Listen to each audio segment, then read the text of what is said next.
산타클로스 네. 아이들만 기다리는 게 아니라 증권시장 참여자들도 뭐 목이 빠지게 기다리고 있다고 하는데 이게 무슨 얘기인가요? 네. 산타 랠리라는 용어. 네. 이제는 랠리. 너무나 네. 익숙해졌죠. 네. 흔한 뭐 클리셰 같은 용어가 됐었는데 그 산타 랠리가 있냐 없냐, 산타 랠리가 오냐 안 오냐에 대한 논쟁이기도 합니다. 산타랠리가 뭐예요? 그렇죠. 네. 산타 랠리 용어 좋잖아요. 네. 산타클로스를 생각하면 뭔가 되는 기분 겁니다. 좋아지는데요. 네. 크리스마스 전후 한 5일 간격입니다. 그리고 전초 네. 첫째 주. 네. 그러니까 우리 시각으로 따지면은 한 12월 20일부터 1월 한 5일까지의 아. 주식 시장이 오르는 현상을 산타 랠리라고 이야기를 하는데 네네네. 용어를 좀 살펴보니까 이게 옛날에 있었던 건 아니고요. 네. 1972년에 예일 허쉬라는 이코노미스트가 예. 미국은 주식의 역사가 깊잖아요. 네. 한 200년도 넘으니까 그 통계를 참 많이 따집니다.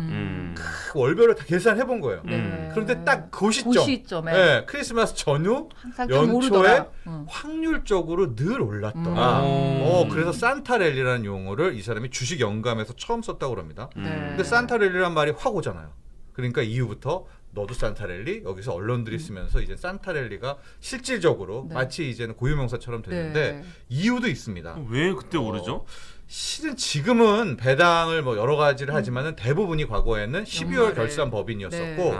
그 배당금을 받으려면 주식을 갖고 있어야 주식을 되니까. 말일까지 보통 네. 배당 기산일까지 사야 되니까 예, 매수가 예. 붙는 거고요. 음. 반대로 이 매도를 치는 공매도 세력은 남한테 주식을 빌려서 끝까지 공매도를 유지하면 네. 배당 수익률만큼 아. 주식 주인한테 돌려줘야 돼요. 돌려줘야 예, 되죠. 예. 네. 그러니까 공매도를 또 풉니다. 음. 그래서 주식이 일단 수급적으로 굉장히 좋다라는 이유. 또 하나는 우리는 소비를 뭐 3월에도 했다가 5월에도 했다가 그냥 좋으면 막 사잖아요. 네. 근데 미국은 요즘은 다르지만 거의 몇 년 전까만 해도 미국인들의 소비 패턴이 있어요. 네. 거의 11월부터 몰아삽니다.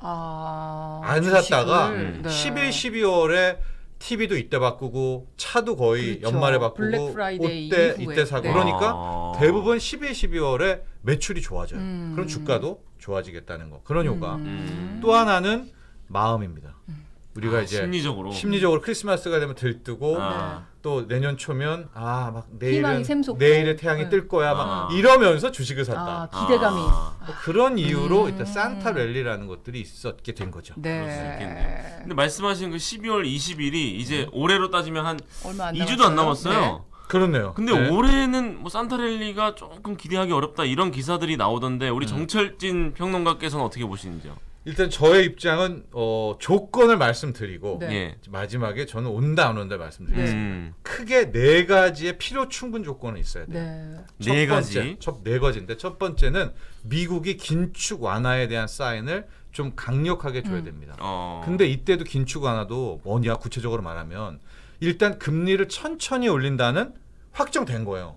네, 올리긴 올리되 슬로우 천천히 올리겠다. 그런데 for longer 그 대신 내리지는 않을 거야. 여기까지는 우리가 알고 있는데 여기에 하나 더 최종 금리를 네. 좀 덜 올려야 돼요. 아. 그러니까 이번에 4%고 아마 다음 주에 4.5가 될 텐데요. 미국의 기준금리가. 어휴.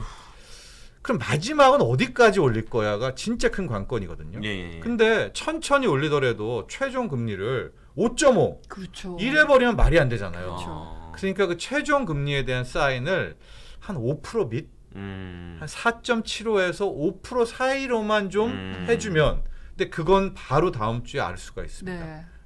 연준회의, 그러니까 FOMC 회의가 끝나고 회의로? 점도표라고 해서 점도표. 점을 찍거든요. 12월 예, 달이기 예. 때문에 그 점을 보면 내년 금리 전망치에 과연 이 18명인가요? 이 연준 위원들이 어디에 많이 찍는지를 알 수가 있기 때문에 그래서 첫 번째 조건은 미국이 긴축 완화인데 최종 금리도 좀 우리에게 좀 긍정적인 좀 낮게. 낮게 제시해 줬으면 하는 그 바람이 하나가 있고요. 예.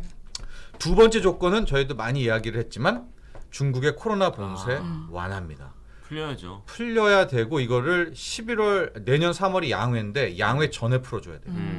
그러니까 적어도 다음 주쯤에는 확답을 내려줘야 됩니다.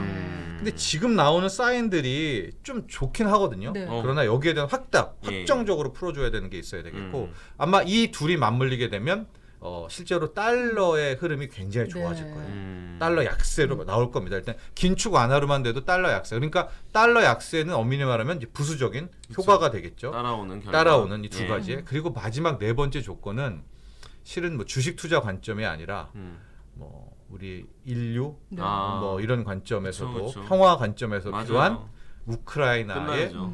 전쟁 종전이 아니더라도 휴전만이라도 여기에 대한 사인만 나오더라도 물론 맞아요. 이게 좀 안 좋죠. 오늘 어제만 당장 푸틴이 또 뭐 네. 핵 어쩌고 저쩌고 네. 이야기를 했기 때문에 요 네 가지가 되면 필요 충분 조건입니다.